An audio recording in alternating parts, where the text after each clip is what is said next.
धृतराष्ट्रोवाच धर्मक्षेत्रे कुरुक्षेत्रे संवेतायुत्सवः मामकाः पांडवाश्चैव किं कुर्वत् संजयः।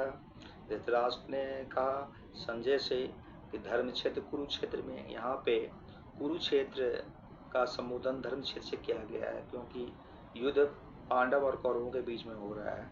धृतराष्ट्र को पता है कि कृष्ण स्वयं भगवान है और वो पांडव के साथ है, तो भगवान जहाँ रहते हैं वो क्षेत्र धर्म क्षेत्र बन जाता है, इसलिए कुरुक्षेत्र को धर्म क्षेत्र से संबोधित किया, धर्म क्षेत्र कुरुक्षेत्र बोला गया है। समवेता एकत्र हुए हैं, युद्ध सब युद्ध करने की इच्छा से, माम का मेरे पुत्रों की ओर से और पांडवों की ओर से। किम कुर्वत संजय, क्या किया संजय बताओ। संजय जो व्यास के शिष्य है उनको दिव्य दृष्टि मिला है, वो दूर की चीजों को स्पष्ट रूप देख सकता है। तो यहाँ पे जब महाभारत युद्ध हुआ तो संजय का काम था कि युद्ध में जो भी हो रहा है उसकी जानकारी वो अपने राजा धृतराष्ट्र को दे रहा है। एक तरह से वो कमेंट्री कर रहा था, जैसे मैच क्रिकेट मैच में या मैचों में कमेंट्री का होता है, उसी तरीके वही काम संजय यहाँ पे कर रहा है। संजय ने बोला, संजय वाचे दूसरे श्लोक में, दृष्टवा तु पांडवानीकं व्यूढ़ं दुर्योधन अस्तथा आचार्यम उपसंगम्यम राजा वचनम अब्रवीत। दृष्टवा तु पांडवानीकं व्यूढ़ं, दृष्टवा तु पांडवानीकं व्यूढ़ं दुर्योधन अस्तथा, पांडव की सेना के व्यूह रचना को देख करके दुर्योधन ने जब देखा कि पांडव की विशाल सेना किस तरीके से उसको व्यवस्थित किया गया है, व्यूह की रचना किया गया है, तो उसको देख करके वो अपने गुरु के पास गए। आचार्य मुसंगम राजा वचन ब्रवीता, यहाँ पे संजय ने कहा अपने राजा धृतराष्ट्र को कि पांडव की विशाल सेना व्यूह को देख करके, व्यूह रचना को देख करके दुर्योधन अपने गुरु के पास गए, गुरु द्रोण के पास। उनसे कहा, पश्यताम पांडुपुत्रा नामाचार्य महतिं चमु व्यूढ़ां द्रुपदपुत्रेण तव शिष्येन धीमिता। पश्यताम पांडुपुत्रा नामाचार्य महतिं चमु व्यूढ़ां द्रुपदपुत्रेण तव शिष्येन धीमिता। पांडुपुत्रों का जो महतिं चमु विशाल सेना को, पांडुपुत्र की विशाल सेना को गुरुदेव से बोले, गुरुद्रोण से बोले, आप देखिए कितना विशाल सेना है। और व्यूढ़ां द्रुपद पुत्र, इसकी व्यूह रचना किसने किया? आपके मित्र के पुत्र और जो जो धृष्टद्युम्न है उसने किया। धृष्टद्युम्न जैसे दुर्योधन या दुर्योधन के भाइयों के गुरु द्रोण थे, पांडवों के गुरु द्रोण थे, वैसे ही ये द्रुपद के पुत्र को भी शिक्षा गुरु द्रोण ने ही दिया था। तो द्रुपद उन्होंने बोलते हैं गुरु की तरह थोड़ा सा व्यंग करते हुए बोला कि ये पांडव की जो विशाल सेना है इसको व्यवस्थित किसने किया? आपके ही शिष्य, जिसको शिक्षा आपने दिया था, वो आपके ही बुद्धिमान से द्रुपद के पुत्र ने इसको व्यवस्थित किया है। चौथा श्लोक है, अत सूरा महेश्वासा भीमा अर्जुन समायुधि ययुधानो विराटश्च द्रुपदश्च महारथा। अत सूरा, इस सेना में महेश्वासा, इस सेना को आप देखो, महेश्वासा भीमा अर्जुन, महेश्वासा जो महान ईश्वासा, महे महा, इस जो धनुर, ईश्वासा जो धनु धारण कर रहा है, ऐसे बहुत महान धनुर्धर है, वीर है, जो कि भीम और अर्जुन के समान है। जैसे ययुधान है, विराट है, द्रुपद है, ये सब महारथी है इस सेना में जो पांडव की ओर से, भीम और अर्जुन के समान ही वो भी काफी बलशाली वीर है और धनुर्धर है। भीम तो अत्यंत बलशाली था और अर्जुन जो है धनुर्विद्या में काफी निपुण था। तो यहाँ पे वीर का भी संबोधन किया गया और धनुर्धर का भी, धनुर्धर जो अर्जुन के लिए है, तो अर्जुन की तुलना धनुर्धर थे, तो इनकी तुलना ये लोग भी अर्जुन के समान ही धनुषबाण में और भीम के समान भी वीर थे। आगे श्लोक में, दृष्ट केतु से चेकिसाना काशी राजस्य वीरवाना पूजित कुंती भोजस्य सेव्यश्च नरपुंग। इसके अलावा इनके सेना में दृष्ट केतु है, चेकितान है, काशी के राजा हैं, बहुत ही अत्यंत बलशाली वीर हैं। पूर्जित है, कुंती भोज है, सेव है, ये सब जितने भी है बहुत ही बलशाली हैं जो कि पांडु की सेना में है। उसके अलावा युधा मन्यु विक्रांत उत्तमोश्चाश्च वीरमाना सभद्रो द्रौपदे सर्वे महाराज। छठे श्लोक बोलते हैं, युधा मन्यु विक्रांत उत्तम, विक्रांत में बहुत वीर है, पराक्रमी है, उत्तम, युधा मन्यु और उत्तमौजा, ये भी महारथी का नाम है। युधा मन्यु और उत्तमौजा ये भी बहुत बड़े वीर बलशाली है। इसके अलावा सौभद्र, सुभद्रा के पुत्र अभिमन्यु, द्रौपदी यास्क, द्रौपदी के जो 500 पुत्र ये सभी महारथी हैं। ये भी अपने अपने मतलब महान वीर है जिसको महारथी का संज्ञा दिया गया है। अभी तक दुर्योधन तो अपने पांडु की सेना के बारे में, उसके महारथी के बारे में अपने गुरु द्रोण से परिचय करा रहा था, बता रहा था किस तरीके से। अब अपनी सेना के बारे में बता रहे हैं 7वें श्लोक में, अस्माकम तु विशिष्टाये तान निबोध ज्योतिमा। अब हमारी सेना की जो विशिष्टता है इसके बारे में तान निबोध आपको मैं जानकर, द्विजोत्तम जो ब्राह्मण श्रेष्ठ है गुरुदेव, अपने द्विजोत्तम गुरुद्रोण के लिए बोला गया है। द्विजोत्तम जो ब्राह्मण में श्रेष्ठ है अपने गुरुदेव को संबोधित किया। तान निबोध में जानकारी दे रहा है। नायका मम सैन्य से कौन कौन से महारथी, कौन कौन से नायक है हमारी सेना में, उसके बारे में अब अर्जुन दुर्योधन बता रहे हैं गुरुद्रोण को। भगवान भीष्म, भगवान में से गुरुद्रोण के बाद आप हुए, भीष्म हुए, कर्ण, कृपस्स समतिंजया, कृपाचार्य जैसे योद्धा जो है, अश्वत्थामा, विकर्ण, सोमदत्ति से तथेक्षर। आप हुए, भीष्म हुए, कर्ण हुए, कृपाचार्य हो गए, उसके बाद अश्वत्थामा हो गया, विकर्ण जो अपने उनके भाई थे दुर्योधन के, वो भी बहुत बड़े वीर थे। सोमदत्ति के पुत्र थे जिनका नाम था भूरिश्रवा बोलते हैं, सोमदत्ति के पुत्र थे। ये सब बहुत ही बलशाली थे। ये ऐसे योद्धा थे कि जो कि आज तक भीष्म, द्रोण, कर्ण ये सब कभी किसी युद्ध में पराजित नहीं हुए थे। तो ऐसे जो उनके मुख्य योद्धा थे पहले उनके बारे में परिचय कराया। उसके बाद अन्य च बहवा सुरा त्यक्त जीवता नाना शस्त्र सर्वे युद्ध विशारद। इसके अलावा अन्य च बहवा सूरा मदर्थे त्यक्त वीर, अन्य सब इनके अलावा अनेक वीर हैं हमारे सेना में, अनेक ऐसे वीर हैं जो कि नाना अनेक प्रकार के शस्त्रों से अस्त्रों से सुसज्जित हैं और हमारे लिए युद्ध कर रहे हैं। हमारे प्रति इतने हैं कि हमारे लिए मतलब अपनी जान देने के लिए तैयार है। युद्ध में निपुण सेना से है। उसके बारे में उनका एक एक करके परिचय अर्जुन ने, दुर्योधन ने अपने गुरु मुझसे करवाया। उसके अलावा अब सेना बोलते अपर्याप्तम तद अस्माकम बलम भीष्माभिरक्षितम पर्याप्तम त्विदम एतेषाम बलम भीमाभिरक्षितम। अपनी सेना के बारे में बोलते हैं कि हमारी सेना का संरक्षण है खुद भीष्म कर रहे हैं। तो हमारी सेना में जिसकी सेनापति खुद भीष्म हो तो उसमें इतनी शक्तिशाली सेना है, उसके बारे में कुछ कहने जैसा। जबकि उनका संचालन जो काम भीष्म करे तो वही काम भीम कर रहा था। तो भीम से तो वैसे ही दुर्योधन जगता था, भीम को अपने समान मानता था। कहाँ भीष्म, कहाँ द्रोण, कहाँ जो दुर्योधन के समान वीर भीम था, तो उसकी तुलना वो अपने से करते। इसीलिए उन्होंने अपनी सेना को बहुत ही शक्तिशाली माना और पांडु की सेना को जो है बहुत ही कम, उतना आंका नहीं, उसको पर्याप्त, मतलब ठीक है महारथी है लेकिन जितना बलशाली, जितना शक्तिशाली हमारी सेना है उतना पांडवों का नहीं है। 11वां श्लोक है अयनेषु च सर्वेषु यथा भागम अवस्थिता भीष्मेवाभिरक्षन्तु भवन्तः सर्वे। अब चूंकि सेना के संचालन के बारे में, महारथी के बारे में बोल दिया, तो अब उनसे बोलते हैं कि हे गुरुदेव, आप ही जैसे भीष्म है वैसे भी आप ही हमारे गुरु पूजनीय हैं गुरुदेव, वैसे भी जो है महारथी जो हमारे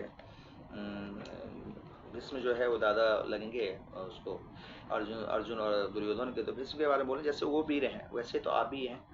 तो आप ये देखिए, वो अपने बोलते हैं कि अयनेषु सर्वेषु यथा, आप लोग जो कितने भी महारथी है हमारे सेना में, वो अपनी अलग अलग जगह पे व्यवस्थित होकर के जो सेना का संचालन भीष्म कर रहे हैं उनका आप सहयोग करें। अयनेषु सर्वेषु यथा भागम अवस्थित, अलग अलग जगहों पे आप व्यवस्थित हो जाइए। भीष्मेवाभिरक्षन्तु भवन्तः सर्वे, जो जिनका संचालन भीष्म करते हैं उनको आप, सेनापति का जो भी आदेश उनको आप मदद करें, आप जितने भी महारथी हैं। इसके बाद तत्संजनयन हर्षम कुरु वृद्धः पितामह सिंहनादम विनित उच्चे शंखम दतुं प्रतामह। तत्संजनित, और उसके बाद दुर्योधन को अत्यंत हर्ष हुआ, संजनयन हर्ष, उनके नयन को हर्ष हुआ। कैसे हुआ? कुरु वृद्धः पितामह, कुरु वृद्ध पितामह कौन थे? भीष्म थे। तो यहाँ पे कुरु जो है वंश है, वो वैसे तो शुरू में ही बोला था कि कुरु, धृतराष्ट्र ने अपने पुत्रों को कुरु वंश से संबोधित किया और पांडु को पांडु के पुत्र में किया। वैसे दोनों एक ही वंश के थे, दोनों कुरु वंश के ही थे, पांडव भी और कौरव भी। लेकिन उन्होंने जो उसका स्नेह प्रेम अपने पुत्रों से, पांडु पुत्रों को हमेशा धृतराष्ट्र भी अलग समझता था, उसको ये नहीं समझता, वो सोचता था कि नहीं चलो वो बाहर के हैं, हमारे वंश के नहीं है। तो अपने योद्धा कुरु वंश, वैसे भीष्म तो पितामह थे वो कुरु वंश के वयोवृद्ध थे। तो पितामह भीष्म की वजह से दुर्योधन को बहुत हर्ष हुआ। आखिर उसने क्या किया? सिंहनादम शंखम दतुं प्रतापम, युद्ध की घोषणा उद्घोषणा की, शंख उच्च स्वर में शंख को बजा करके शंख के ध्वनि से इतना उस स्वर में ध्वनि था कि दुर्योधन को बहुत ही हर्ष हुआ। उसके बाद उसके सेना में अन्य जो दूसरे दूसरे वीर थे वो भी अलग अलग शंख के माध्यम से, ढोल के माध्यम, नगारे के माध्यम से एक ही साथ सब बजाना था। शंका से वैरी ऐसे अनमान गोमुखा, तो दुर्योधन के समय अलग अलग जो गोमुखा मतलब श्रृंगी होते हैं, शंख होते हैं, ढोल होते हैं, नगारे होते हैं। सहसा व्यवहनियंत स शब्द सहसा सहसा एव अभिहनियंत स शब्दस्तु मूलो भवत्। तो शंख नगारे एक साथ सब अन्य महारथी लोग जो है एक साथ जो है उच्च स्वर में बजना शुरू कर दे, उससे वातावरण काफी एक साथ अगर अत्यंत उच्च स्वर में ध्वनि अगर बजना शुरू हो जाए तो कोलाहलपूर्ण वातावरण हो जाता है। तो ये ध्वनि सुन करके दुर्योधन को काफी प्रसन्नता हुई। अब तथा श्वेते हयरुक्ते महति चंदन स्थितो माधवा पांडव शैव दिव्यो शंखो प्रदत्मतो। अब श्वेत घोरे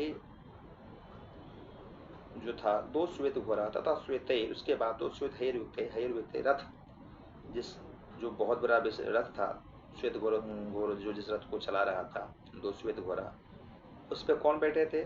माधव पांडव, माधव भगवान कृष्ण बैठे थे, साथ में अर्जुन थे, भगवान कृष्ण अर्जुन के सारथी थे। तो उन्होंने भी अपना अपना शंख, भगवान कृष्ण और अर्जुन ने अपना अपना शंख बजाया। अब 15वां श्लोक है, 5 जन्म ऋषिकेशो देवदत्तम धनंजय। ऋषिकेश भगवान कृष्ण का नाम है। भगवान कृष्ण जो अपने भक्त के इंद्रियों का संचालन करते, निर्देशित करते हैं। भक्त हमेशा भगवान के प्रति समर्पित होता है। तो जो भगवान कृष्ण का नाम ऋषिकेश इसलिए पड़ा है, जो अपने भक्तों के इंद्रियों को निर्देशित करे, यानी कि भक्त के इंद्रियों को निर्देशित करने का मतलब ये होता है कि भक्त जो होता है वो भगवान के प्रति समर्पित होता है, उसका इंद्रिय जो है उसके बस में होता है। तो भगवान की कृपा से ही उसके इंद्रिय बस होता है। उसका भक्ति का भाव कैसे उत्पन्न होता है? भगवान की कृपा से होता है। तो जब भक्त जो होते हैं तो उसका इंद्रिय का संचालन भगवान ही करते हैं, उसका भाव जो है पूर्णतया भगवान के प्रति समर्पित होता है, इसलिए उनका नाम ऋषिकेश पड़ा गया है। तो ऐसे जो कोई टिपिकल वर्ड है तो उसकी व्याख्या मैं करूंगा, जो ताकि आप लोगों को समझने में आसानी हो। 5 जनिए नाम के शंख ऋषिकेश ने, मैंने भगवान कृष्ण ने बजाया। धनंजय अर्जुन का नाम है, धनंजय अर्जुन ने देवदत्त शंख है वो बजाया। पौंड्रो दधो महाशंकम, बहुत बड़ा विशाल शंख। भीम का नाम ब्रिकोदरा, यहाँ भीम का नाम ब्रिकोदरा बोलता है। भीम अत्यधिक खाने वाला है, उसका उदर बड़ा है, अत्यधिक भोजन का, इसलिए उसका ब्रिकोदर से संबोधन किया है। वो विशाल भी है, शरीर में भी उसका विशाल है, काफी महारथी की तुलना में उनका विशाल है। तो उसका शंख भी बड़ा है। तो पौंड्रो नामक का जो बड़ा शंख है उस बड़े शंख को भीम ने बजाया। तो भगवान कृष्ण 5 जन शंख बजाते हैं, धनंजय अर्जुन देवदत्त शंख बजाता। पौंड्रम जो है, पौंड्रम शंख ये है, वो अत्यधिक भोजन करने वाले विशाल शरीर वाले भीम बजाते हैं। अब युधिष्ठिर नकुल सहदेव भी अपने अपने समाते। अनंत विजयम राजा कुंती पुत्र युधिष्ठिर, युधिष्ठिर जो बड़े ज्येष्ठ पुत्र हैं कुंती पुत्र के, वो अनंत विजय नाम के शंख बजाते हैं। नकुल सहदेव सुघोष मणिपुष्पो, नकुल सुघोष और सहदेव मणिपुष्पक नाम के शंख बजाते हैं। काश्यश्च परम सुवासा शिखंडी च परमेशवासा शिखंडी च महाराता दुष्टद्युम्न विराट सात्विक पराजिता। काश्यप पर काशी के राजा परम धनुर्धर थे, शिखंडी जैसे महारथी, दृष्टद्युम्न, विराट, सात्विकी, ये सभी अपराजित, जो कभी युद्ध में पराजित नहीं हुए, ये लोग भी अपने अपने पांडव की तरफ से अपने अपने शंख बजाते हैं। ये पांडव की तरफ से ये लोग युद्ध कर रहे थे। इसके अलावा द्रुपद और द्रौपदी के पुत्र, सर्वस्व पृथ्वीपते सौभद्रश्च महाबाहु शंखान धनुष, ये भी बहुत बड़े विषय थे। द्रुपद थे, वो बहुत बड़े महारथी थे, और जो कि अर्जुन के ससुर और गुरु द्रोण के मित्र भी थे। द्रौपदेयास द्रौपदी के पिता भी थे। द्रौपदी के 500 पुत्र, उन्होंने भी अपने अपने शंख बजाया। सौभद्रश्च महाबाहु, महान महाबाहु यानी कि सुभद्रा के पुत्र अभिमन्यु है, जो उनका भी शरीर कद काठी बहुत विशाल था, विशाल भुजा, महाबाहु उनको संबोधित किया। उन्होंने भी अपने अपने अलग अलग शंख उन्होंने बजाए।